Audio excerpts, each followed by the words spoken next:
আমরা আগেই যেমন ছিলাম ভালোই ছিলাম, আমাদের আগের পর্যায়ে আমরা যেতে চাই। আমরা নতুন গাইডলাইন আমরা কোনোভাবে এরা মানতে চাই না।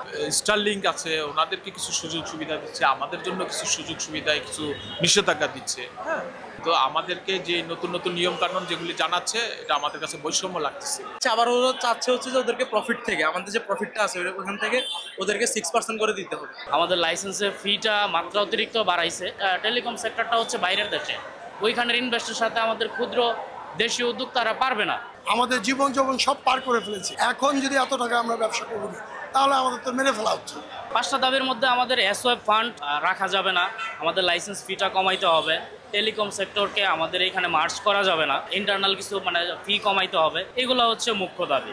এক একটা আইএসপি থেকে কমপক্ষে 150 পরিবার চলে, তাই 150 পরিবারকে তারা ধ্বংস করে দিচ্ছে। আগের যে গাইডলাইন ছিল সেটাই বহাল রাখা হয়। প্রতিযোগিতায় পারতেছি না, এটা অসম প্রতিযোগিতা হয়ে যাচ্ছে, বৈষম্যমূলক প্রতিযোগিতা হয়ে যাচ্ছে।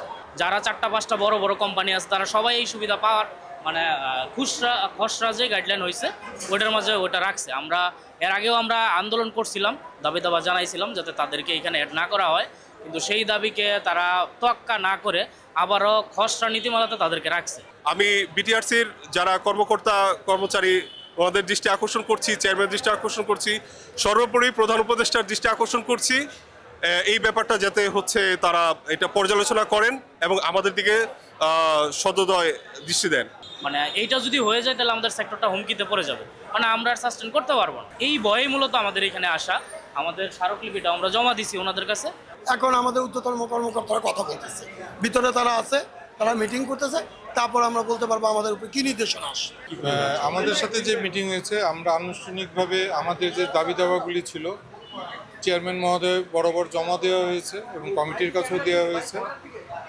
সময় স্বল্পতার জন্য এই মিটিংটা আরও চলমান হবে এবং আগামী 6 তারিখে সকাল 10টা থেকে আবারও একটা মিটিংয়ের কল করেছে, যেখানে ওনাদের সাথে যুক্তি খণ্ডন করে আমাদের বুঝিয়ে দিতে হবে যে আমাদের দাবিগুলি কী কারণে যৌক্তিক এবং কেন আমরা চাচ্ছি এবং প্রান্তিক পর্যায়ের গ্রাহকদের কীভাবে ইন্টারনেটের মূল্য বৃদ্ধি পাবে, এগুলো সব কিছু আরও 6 তারিখ পর্যন্ত হবে। সারা বাংলাদেশ থেকে চলে এসেছে, তাদের প্রতি কৃতজ্ঞতা প্রকাশ করছি। তাদের যেহেতু ব্রেড অ্যান্ড বাটার, সুতরাং তারা আসবে, এটাই স্বাভাবিক। আমরা খুব আশ্বস্ত হতে চাই।